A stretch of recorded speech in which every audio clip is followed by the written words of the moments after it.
Hello and welcome to another episode of the program. I'm Simisola Atiku. Nigeria's electricity regulator has ordered the grid operator to cut back supplies to customers overseas to boost domestic supply.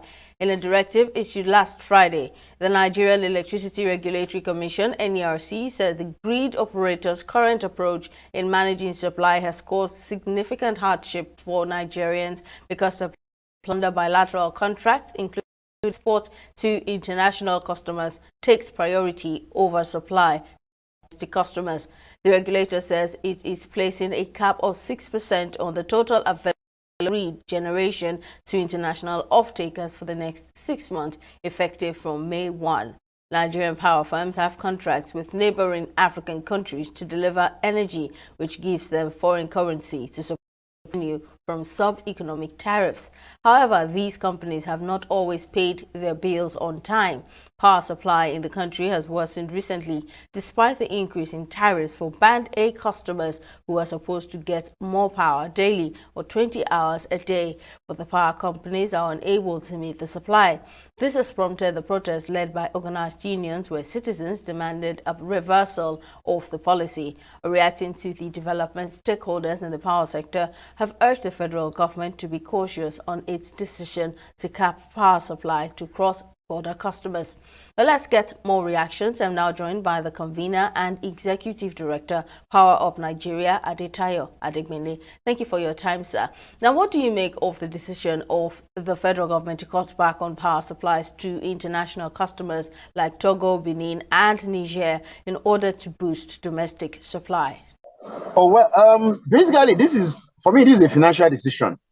And we need to start looking at it more from, how profitable the venture that we are in is.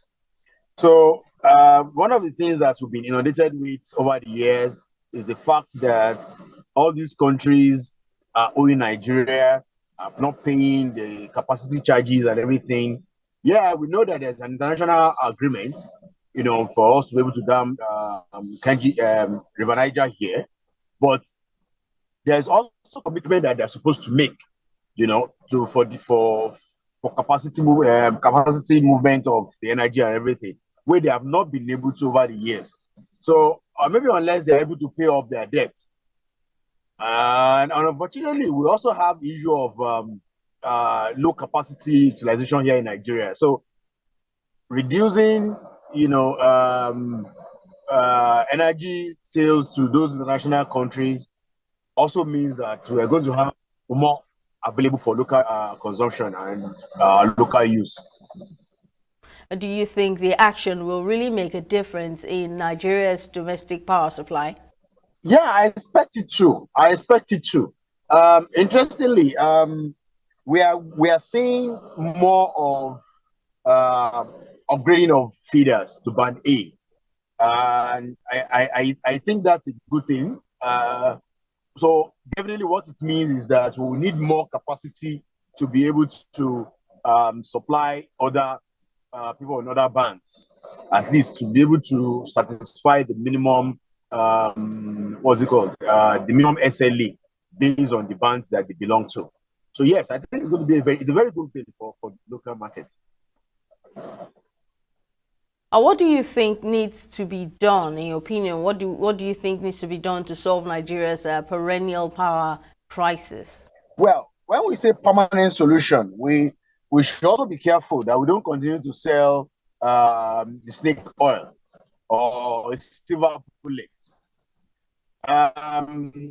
It definitely is going to be as a result of consistent, good decision taking, consistent policies, which over the last few years, unfortunately, we've not been able to have. But I believe that there is no silver bullet. I believe that we need to have consistent good policies. I believe we need to consistently make the power sector a profitable one so that it can attract investments from the international market. It can also help drive the economy and sustain the the industrial revolution that we should have had in the last for a very long time now. So yes, there is no silver bullet to this issue, but it has to be consistent good policies. For instance, we need consistent good policies with our laws. We need consistency with our regulatory applications and enforcement of laws. We need consistent, how will I put it?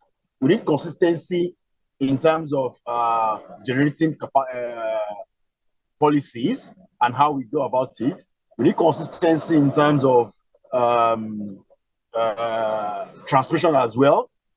When they say they do installation, we do have to be sure whatever project that is stated for execution is done in such a way that it adds value to the national grid. We need consistency in distribution network improvement. We need consistency in power distribution to homes. All these things come together eventually to give us a good result. Now, these are the things that investors will look at when they want to bring their money into the sector. These are the things that anybody that wants to invest in any of the subsectors of the power sector will have to also look at to ensure that the investment is guaranteed and it's not subject to inconsistency of policies. So yes, there's no silver bullet, but we need to look at consistent good policies over the years. Let's discuss the recent protest by labor unions nationwide over the increase in electricity tariff. One of the statements made is that the separation of electricity supply and cost for different bands is discriminatory. Do you agree with this statement? Well, you see, I have a personal issue with the union, and it's simply because if you look at the intervention over the years, it's never to improve the power sector. They have at no point come up and tell us this is the solution to our problem, or this is the way to go about solving this problem. But they've gone about, making themselves nuisances, making themselves clogging the wheels of progress, demanding for selfish things, and not necessarily adding value to the power sector as a whole. So I have challenges with them. I have challenge with their approach to issues. I know at one point or the other I've advised the leadership of the union to reconsider their approach, to look at how best or what other alternatives of engagement, what kind of advocacy they can make, not just for them to come and collect money, be settled and keep quiet for a long time again. They make noise to be noticed, to be settled, and they keep quiet. That is not policy intervention. That is not good for the health of the power sector. Now, talking about discriminatory, how would I put it, power service. Unfortunately, at no point has Labour told us how they intend or what they thought is the best way for us to solve the power. Interestingly, the present leadership of NLC used to be the leader of the Union of Electricity Workers, employees. And look at it over the years. What exactly have they said? Or are they pushed forward as a position, to solving whatever power problem that we have? Don't forget that these are the same set of people that were there when the old NEPA was there. These are the same set of people that we had the issue of corruption with. So nothing has changed. I'm not taking them serious, honestly. Even the last picket that they picket, disco offices and everything. Discos are private entities, for God's sake. So on what ground are you going to picket them? They are not the one that fixed tariff. And even the issue of tariff setting, how has the union or the labor union, how have they come up with solution to the problem? For instance, I mean, all the components, that is used to generate power, they're all domiciled in dollars. So anything that happens to the foreign exchange figure affects the eventual prices of these things. So are we saying that we should shut down the power systems just because some people are not satisfied, or just because some people feel it's discriminatory? And what exactly is discrimination? What we are saying is, let's take away, all those people that have on band A, for instance, if you go through all of them right now, I've been able to experience this thing in Jos, I've been able to experience this thing in Kaduna, in Yola, in Oshogbo, in Abuja, and I know for a certainty that most of the hotels that used to run, like 50 liters of diesel every day before, because they are band A and they have more regular power supplies these days, it has reduced about that 50 liters for about 3 or 4 days now, instead of the normal 1 day that they used to. So what it does mean is that they make savings on boxing of buying of alternative sources of energy, but they're able to pay more because they're able to get more in power supply. So what exactly is discriminatory that we're talking about? And there are places where, because of the natural infrastructure deficiency in those areas, they are not able to. There's no way you can supply them even to the kind of power that's able to get to you. That is a simple argument here. So if they have a better argument, if they have a better position, let them advocate for it, but not by going around picketing and making unnecessary nuisance of themselves. The labor unions actually have received the backing of human rights activists. One of them, Senior Advocate of Nigeria, Femi Falana, accused the Nigerian Electricity Regulatory Commission of not following due process and did not engage stakeholders before taking such a decision that's increasing reviewing the tariffs. What's your take on this? Well, it's going to be very difficult for me to have an opinion on what a big legal luminary like Chief Femi Falana, SAN, SAN, has said. But what I'm going to say to that is, I think maybe because he was not personally invited to such meetings. Maybe it might not be private to them. But I can assure you that in the last 1 year, there has been several meetings here and there. There's been meetings, with CSOs, meeting with community-based organizations. I've personally been in a tariff review a tariff review meeting at the NEC in the last 1 year. So I'm fully, not because I'm fully involved in this, I am more aware. I even know that NEC has also met with journalists recently. So maybe because of that, I'm a bit more aware of what NEC is doing at the regulatory level. So I'm saying maybe we should get to register the Femi Falana Chambers as a civil society organization or as a person of interest in the power sector, so that anything NEC is doing, I will advise them NEC to also invite him. Then he can come and offer his opinion and offer solutions to the problem, as we have been engaging NEC. At least I can speak for the last 1 year. But I don't think his position is not entirely true. NEC has been engaging at different levels. I'm also aware that NEC has engaged journalists at a different forum. I'm also aware that NEC has engaged even the judiciary at another platform. And I understand that the engagement is ongoing. But it's not entirely true that NEC is not engaging or they are not following if NEC, who are the ones that did the regulation, are not following the law or the regulation like the form, then who else will? So I don't think that position is right. And I at least I have a different position, I have a different understanding, because I have a different seat at the table.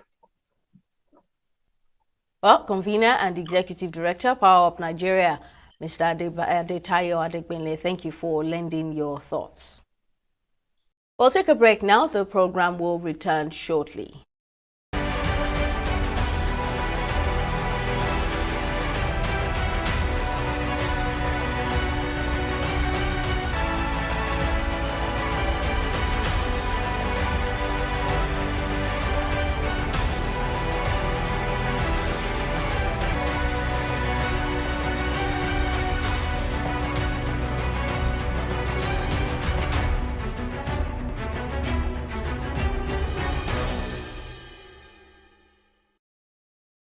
Welcome back.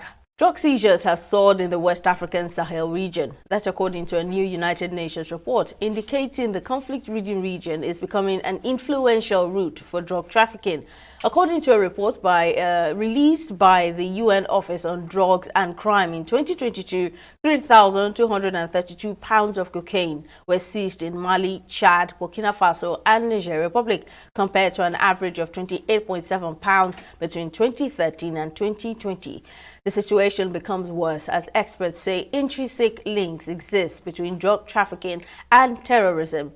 This illegal trafficking has contributed to a series of threats the Sahel has been faced with, the most emblematic of which are Islamist terrorism and organized crime. The drug traffickers use a number of cross-border routes, contributing to the destabilization of the Sahel region and undermining peace and security in the area, thereby providing terrorist organizations the resources it needs to survive and purchase the arms, provisions, and equipment it requires to deploy around the Sahel region. Sadly, the establishment of modernized security organizations is hindered by the weakness of democratic institutions, the partially dysfunctional role of security forces, the lack of security strategies at the national level, insufficient financial resources, and the contradictory interests of the various actors. Well, to better understand the extent of this, I'm now joined by a former director at the Department of State Services, DSS, and security expert, Dennis Amakri. Many thanks, sir, for making time. Please give us an insight into the connection between drug trafficking and terrorism and the effects of these operations. Drug trafficking and terrorism are intertwined because remember, terrorists need to raise money. They need to have money. Besides the money their sponsors are giving to them, they need to raise money, and these monies are what they use in prosecuting their terrorist act. So terrorism and drug trafficking appear in the same area where the drug traffickers actually supply money to the terrorists, and then the terrorists also collect money and arms and ammunition from them, while the terrorists provide safe passage for the drug traffickers. So the drug traffickers don't have any problem. They know the terrain, the terrorists know the terrain, and they will pass them through. But this is kind of symbiotic relationship where both benefit from each other. One factor believed to have aided the drug trade across the West African Sahel is the absence of effective state control across national territory and social as well as trading networks. Which other factors would you say have prompted this dangerous trade? Well, there are many factors that have promoted that dangerous trade. And majorly of it is, number one, our porous borders, of course, you mentioned. And then, of course, the demand of hard drugs in Europe, so the demand is high. And the terrorists and these bandits or whoever they are, and the drug traffickers are struggling to, meet that demand. And of course, remember, the route with which they are following is one route that, unlike the sea route or the air route, where there are more controls.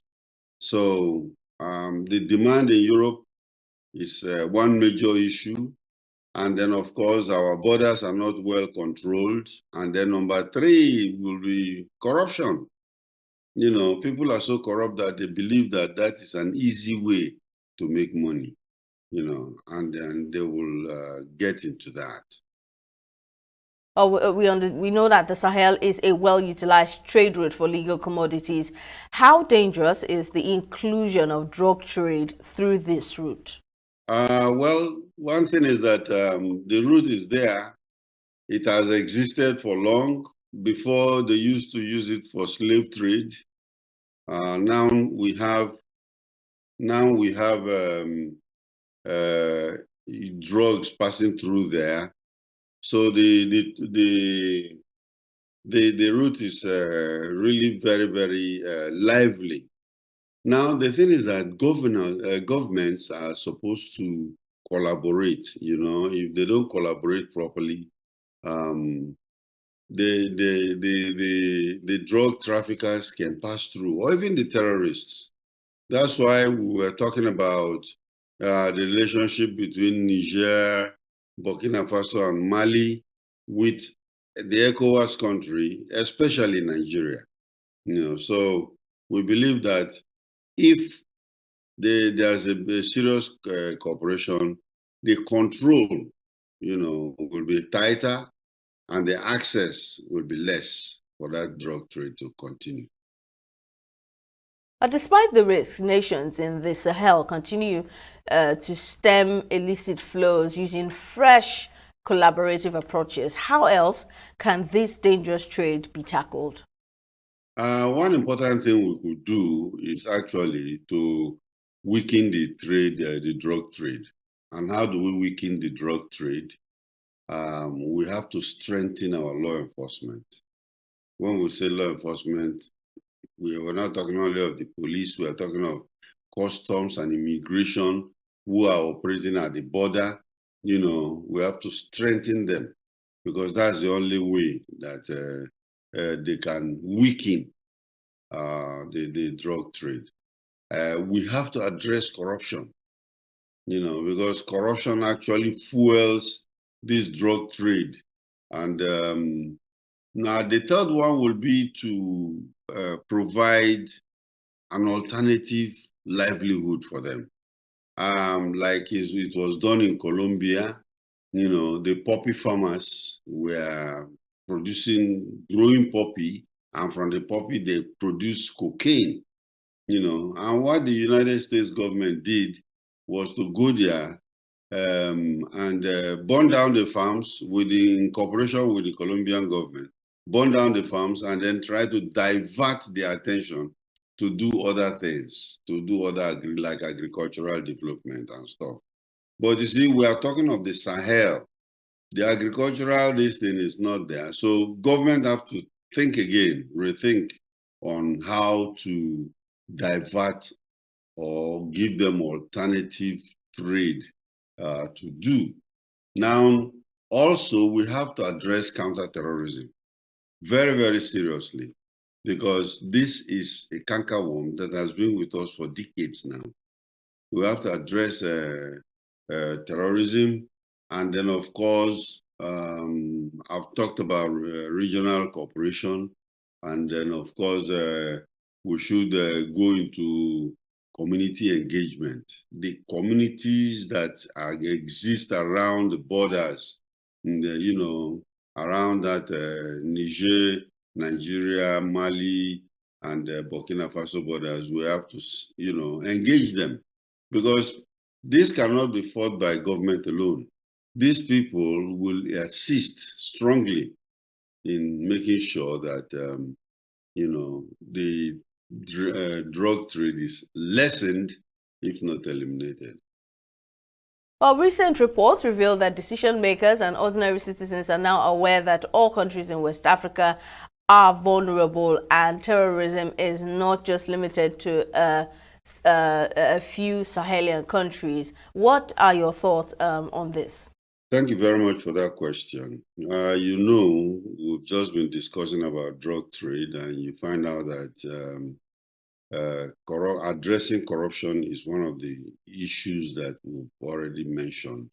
And if corruption has been popping up as one of the reasons or one of the solutions to, if we eliminate corruption, then the drug trade will go down. The senators are looking only very narrowly at the drug trade side of it. We believe strongly that the senators should look further down if they really have the political will to do this, and that is to also pass a death sentence on corruption. They should pass a death sentence on corruption.